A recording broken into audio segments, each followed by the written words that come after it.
today I would like to take a look at and have a close look at the rear differential of a YZ-870C, Yokomo of course, or in fact the Yokomo YZ-10. Hi guys, Brett here from Hearns Hobbies. So what we've got in here in front of me is a car that has been bought and built by the customer. He's taken it and he's done a mighty fine job, but he's brought it back in with the query that the rear diff doesn't feel right, and upon looking at it I can confirm that it does feel pretty gnarly. And the fact that it does have on the belts, it does have a little bit of oil seepage. If we get here, let's see if we can zoom right in here. If I can get there to the belt, you can see that it's all actually pretty shiny, and in fact it's not really helping out there. It's so tiny, it's all shiny, and in fact it's got like oil seepage on there, like an oil film. So what I'm going to do is have a look and repair the rear diff for the customer. So first thing I'm going to do, this is like a beautiful build, is grab out the instructions just to make sure. Always handy, especially when you haven't built the kit, or in fact even if you have the instructions there just as a good resource to make sure the screws are in the right spot and that they're definitely going back in the right spot. These cars are really easy, being a race derived radio control car, are really quite easy to work on. I have built one myself, and honestly I've only taken it apart once to sort of service it and rebuild it. So I'm going to go ahead here and take the rear differential out of the car by removing these 4 screws here on the top cap. Probably a little bit over tight there. Always handy to put your screws in a nice orderly fashion so you remember exactly where they came from. Right here. Now from memory the sway bar sort of is awkward or gets in the way. Let's see what we can do. I might take the rear shocks off. These are tiny little screws on these bulkhead caps. 2.5mm diameter from memory. And there we are, the rear diff. So I'm going to pop that in there and have a look. Here is our rear diff. Now I'm not going to be able to see any damage from the outside, but I'm just tipping that the customer has in fact just mistimed the gears when he's put it together, and that's where the sort of the graunchiness is coming from. Hopefully nothing's buckled or distorted too much. So let's see if I can't get the diff out. And it looks like the thing that's stopping me is the rear camber link screws. So let's get those out of the way. Get the camber links off.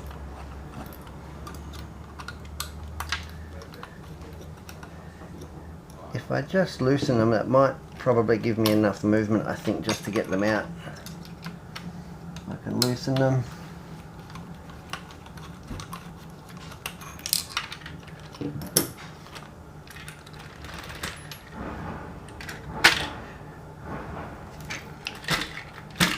The joys of having an under tray is that it captures all the screws for you. Get that one out of the way. Get this back in here and let's see what we can find now. Get this diff out. Still wanting to fight, so we'll go a little bit further with the disassembly.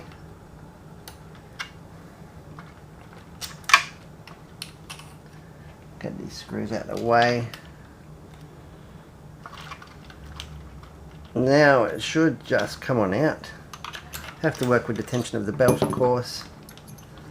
And out comes the rear differential. And see, there is, it's really not very smooth. You can see here the oil weeping, leaking out of it. Let's have a close look macro. There we go. You can see the oil, the wetness and the moistness right here from the oil. So that's what we're going to have a look at. It leads me to believe that maybe the gears are mistimed and haven't been put in 100%. So let's have a look here what we can do to rebuild this diff. 1.5mm 9 steps driver straight into the diff case and pulley. Working on my sweep pit mat. I absolutely love this silicone pit mat. Just getting these tools out of the way just a little bit. Oh, here we go. Here we go. Get this out.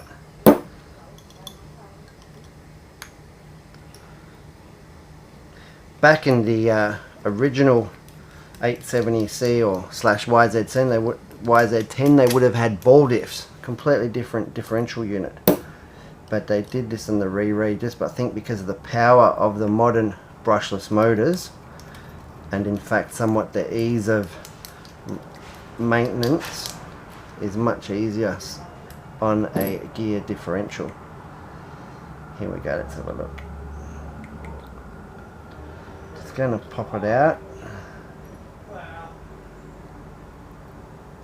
You can see here all the diff oil has in fact leaked out, but this one here looks like it might have missed the pin. See how it's sitting proud? You can see how this diff gear is sitting proud. It's probably not on the outdrive pin properly, and see it's not square either. See it moving around like that, and see you can even see the side of the pin sticking out, so it hasn't been located on the pin properly. So let's see what we can do here. Hopefully nothing is damaged. Have a close look. Look in macro, I can see here this little indent in the plastic. That's exactly where the pin's been sitting, so that it hasn't been pushed onto the pin properly. And you can see here the very fact that it has in fact put it under a lot of duress, because it's even bent that washer. So let's see what we can do here. I might just pop this out and have a quick look. Here we go. Got my little side cutters here. Used to get the pin out.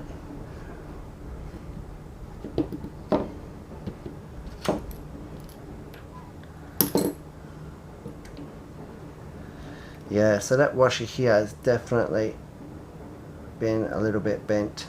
Now that in itself shouldn't cause any problems, because it's going to sit nice and flat once it's in there. I will take this little bit of a kink out of it though. We will reuse it. I can't see that providing a problem whatsoever, as it's just like a secondary seal, a locator for the O-ring seal here.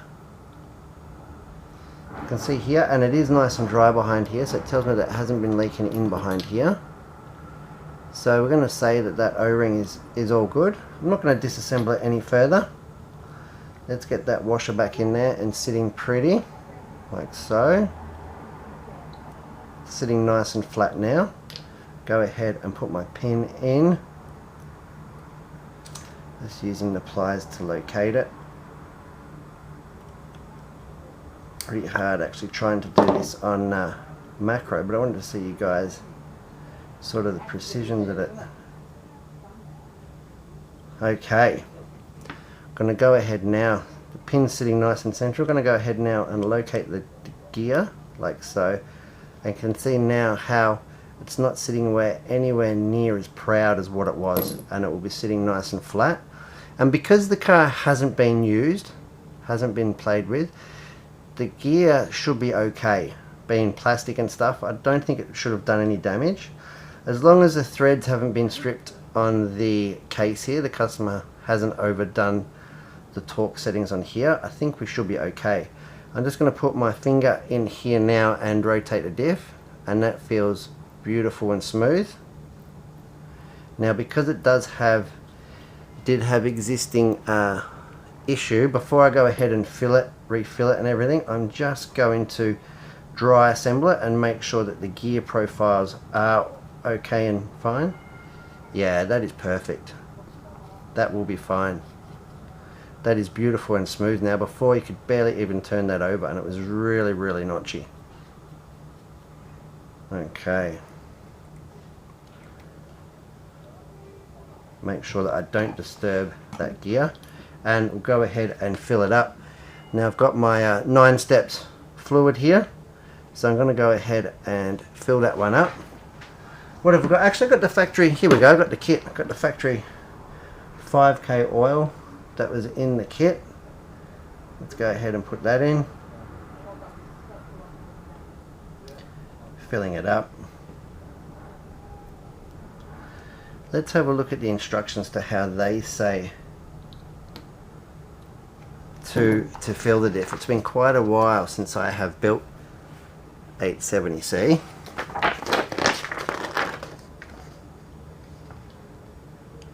Yeah, 5K. Doesn't actually really give a lot of direction in this YZ-10 instruction on where to fill it to. It just says put oil in it. But what I like to do is at least cover the cross pins. So that's referred to, obviously, those 2 pins that cross over in the diff there. Doesn't have to be completely full, otherwise you will sort of get a hydraulic lock or cause leaks. What we are doing, you're never going to get all all air out of your diff, but it is in fact the paddling of the gears through the diff. So even sometimes when we're doing on-road cars, you will weigh the diff. And that's to make sure more than anything that you get it consistent, because an over full or a really full 5000 is going to be heavier than a correctly filled 5000 diff. So that's why they weigh oil in some applications. But this here is just definitely hobby grade car. See if we can't get this fixed up and get this Yokomo back on its feet. Oh yeah, it feels amazing. Feels really good, so I'm really glad that there's been no damage in there. It hasn't been a really long repair. Let's get this out and have a look.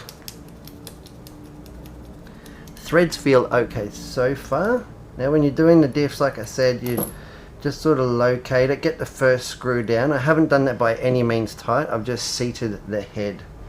So do up the one directly opposite. So I've got a sort of an even torque setting, but pull down across the face of the mating surface. Like I said, just seating the screw. And then I'll go ahead and I'll check the action again. Still beautiful. Go ahead, third screw.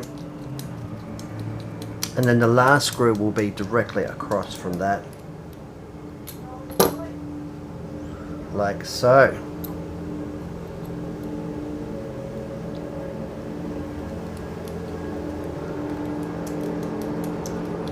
Here you go, I will go and put that in.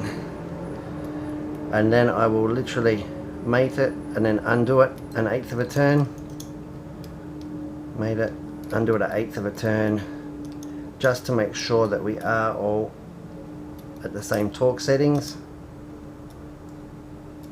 Made it, back it off 1/8 of a turn. Then I'm going to double check everything's all seated. It's really nice, beautiful and smooth. Then I'll go ahead and torque it up.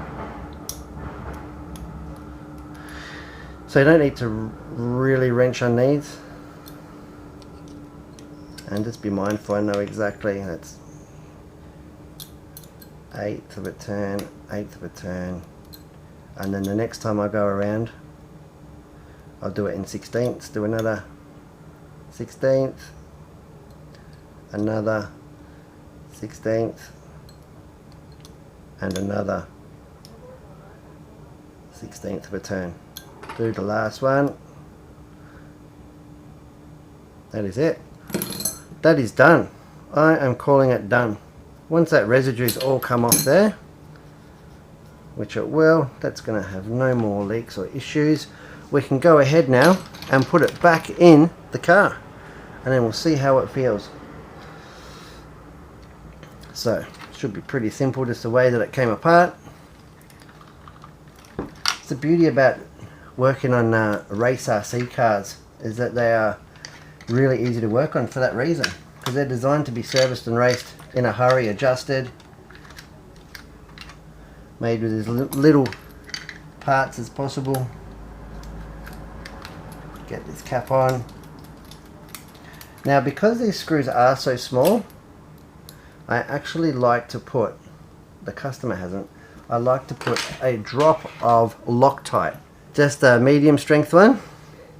So I'm actually just going to put a little bit, just a tiny bit on the start of the thread. Because you can't torque these 2.5mm bolts up very tight, you want to make sure that they won't come loose. So to aid that, I'm going to just put a little bit of Loctite. Because all we are doing is, in fact, just holding the bearings in the diff. Holding the whole rear end together.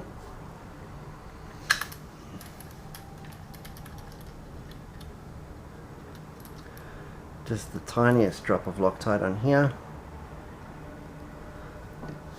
And it's just going to stop it from rattling loose. Because you can't really get a lot of purchase on there. And you don't want to either, because you will do one of two things. You will fatigue the plastic and it will come loose, or you will in fact just strip the little threads. And because there's no clearance there, you can't go ahead and put a 3mm screw in. You'll need to replace your bulkheads. There you go. Now we can put our camber links back in.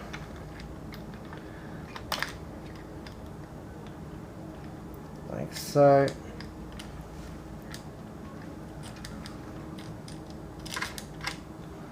And our camber link nut. This is posing to be the most difficult part of this build. Is this nut. Right with the motor in situ. Let's see if I can't offer it up with my 9 steps 5.5mm. Like so. 2mm driver. See if I can't get it started. Yep, all started. Go ahead now, tighten it up. Using a nylock on there. Yokomo, really good practice, because these will not come apart. Do the other side. The other side I should be able to get in there easier because there's no motor can in the way. Turn the car around, locate the outdrive into the dog bone. Put this the right way over. Here we go. Put this one in. Should be able to do this on my fingers. 9 steps. 2mm driver in there. There we go. Once it's started, then I can get my 5.5mm driver. There we go. And the truth. Look at that. Diff is feeling fine and perfect. Could not be happier with that. What a great result. Feels exactly like the front one now. It's not graunchy, it's not tight, it's not binding, and it's not crunchy. What would have happened if the customer had have used it or played with it is that it would have absolutely destroyed itself. The gears would have been out of mesh. There's no way that they would have just popped into mesh, because that bevel gear was not sitting on the pin properly as well, was sitting proud, and that would have definitely caused a complete failure of the rear diff unit, and would need the whole thing replacing, the diff, the gears, the cases and the gaskets. But I think we've saved the day. No parts required, a little bit of TLC, and this YZ-10's ready to hit the track. Fantastic. Well, I'm Brett from Hearns Hobbies, and thanks for watching me rebuild the diff on this Yokomo YZ-10.